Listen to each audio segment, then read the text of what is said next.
Once we've arrived in our custom-built box van, the Technodolly takes around 60 minutes to offload and set up without track. It takes around 90 minutes to 2 hours depending on the terrain to set up on track. Though normally the biggest delay for the track is actually getting a definitive position of where we're actually going to lay it. The crane is not huge, so we have to consider track position very carefully.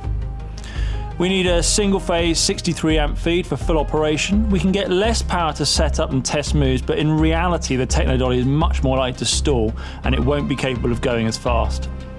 The track is laid in 10-foot sections with a minimum of 2 tracks. We also bring a lot of chocks and wedges with us to help level the track beyond where the feet can take us, but if the ground is really unlevel, we need a solid base being erected ahead of our arrival. Ideally with a space of at least 10 foot in depth so that when we're swinging the crane we don't fall off the side. The fastest and smoothest movement is on the track, but it takes the longest to set up. So for one hero shot that's perfect. If you want to do multiple setups within the day, I would keep it on the wheels. A lot of Technodolly will come with the umbilical cord, but I'm personally not into using it because it's just too heavy, it takes too long to set up, and I value my spine, so we ditch theirs. Before powering up the Technodolly, we do all the usual crane setup, so ideally with a camera on board too.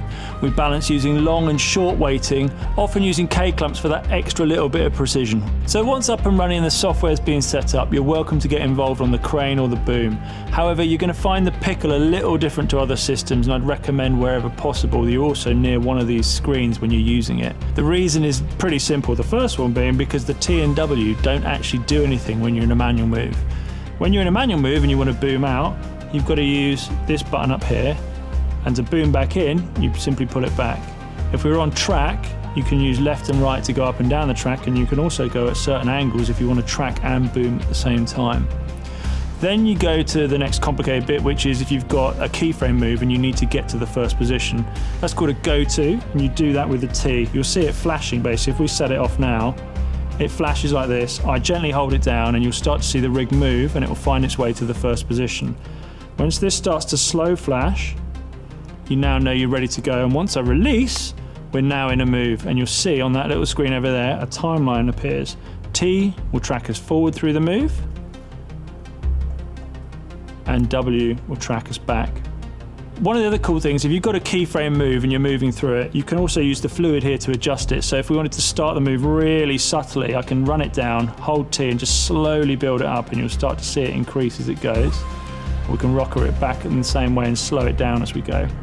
That's really useful when you're doing manual moves and you're not sure, for example, how someone's going to track through a scene. One of the cool things about this feature as well is that that isn't a motion control move, so we could actually be manually recording that. For example, I don't know, if the talent's going to walk across from the table, we can simply just track the move with them as we see fit. And once the director's actually happy with the move, we can simply press play and it will do it frame accurately every time. So once we've got a keyframe move that we're happy with and we want to use again, we can use the dead man, which is this. You have to hold this at a half click and you'll see it flashing, and essentially this is a safety feature. So if, I don't know, the crane's about to bump into someone, simply take your finger off, the move's going to stop.